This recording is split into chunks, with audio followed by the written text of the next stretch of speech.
सिखों के नौवें गुरु गुरु तेग बहादुर का स्थान विश्व इतिहास में धर्म, मानवीय मूल्यों, आदर्शों और सिद्धांतों की रक्षा के लिए प्राणों की आहुति देने वालों में अद्वितीय है।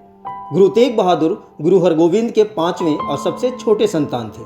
पिता ने उन्हें त्यागमल नाम दिया। वे एक बहादुर योद्धा होने के साथ साथ महान विद्वान भी थे।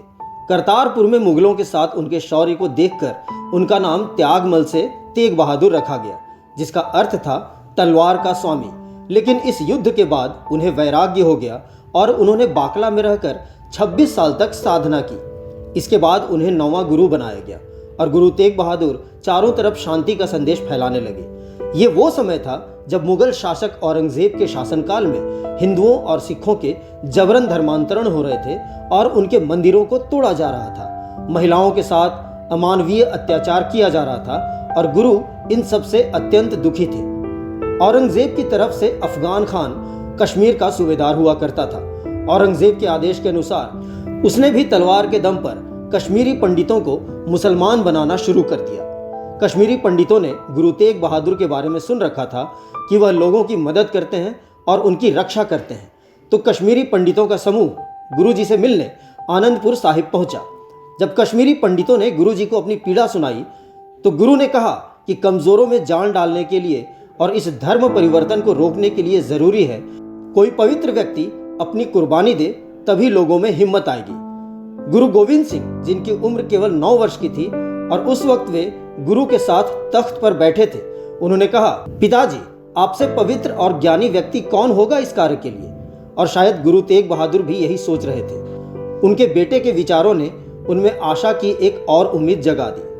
गुरु तेग बहादुर ने पंडितों से कहा कि जाकर औरंगजेब से कह दो, अगर तुमने हमारे गुरु का धर्म बदल दिया और अगर उन्होंने इस्लाम स्वीकार कर लिया तो हम भी कर लेंगे। इस जवाब को औरंगजेब तक पहुंचा दिया गया और उसने इस बात को स्वीकार कर लिया।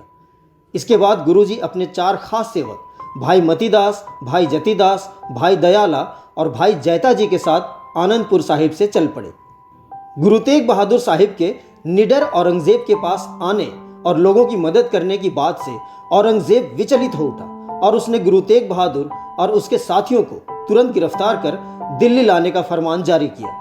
गिरफ्तारी के बाद औरंगजेब के हाकिमों ने गुरु तेग बहादुर को मुसलमान बनाने के लिए कई तरह के लालच दिए और भयानक मौत देने की बात कहकर डराने की कोशिश की। बावजूद इसके गुरु तेग बहादुर साहिब जी के दिमाग में केवल एक ही बात थी कि अपना शीश कलम करके कश्मीरी पंडितों को बचाया जाए और कमजोर लोगों में हिम्मत भरी जाए।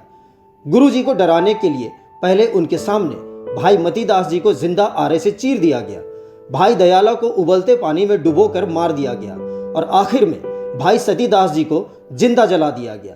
इतने जुल्म के बाद भी गुरुजी घबराए नहीं और अंत में गुरुजी को चांदनी चौक में सर कलम कर शहीद कर दिया गया। औरंगजेब का आदेश था कि उनका अंतिम संस्कार न किया जाए। हालांकि सिपाहियों के आंख में धूल झोंककर भाई जैता जी उनका शीश लेकर घोड़े पर सवार होकर आनंद साहिब की ओर चल पड़े। गुरुजी का शीश गायब हुआ देख सिपाहियों ने उनके धड़ के पास पहरा लगा दिया। ऐसे में लखी नाम के एक व्यापारी ने गुरुजी के धड़ को उठाया और अपने गांव रकाबगंज ले गया। वहां ले जाने पर उसने गुरुजी के धड़ को अपने घर में रखकर पूरे घर को आग लगाकर गुरुजी का अंतिम संस्कार किया। जहां पर गुरुजी का शीश काटा गया, दिल्ली में आज वहां गुरुद्वारा शीशगंज मौजूद है और जहां उनके धड़ का संस्कार हुआ वहां गुरुद्वारा रकाबगंज मौजूद है। धर्म के लिए अपना बलिदान देने वाले गुरु तेग बहादुर को शत शत नमन।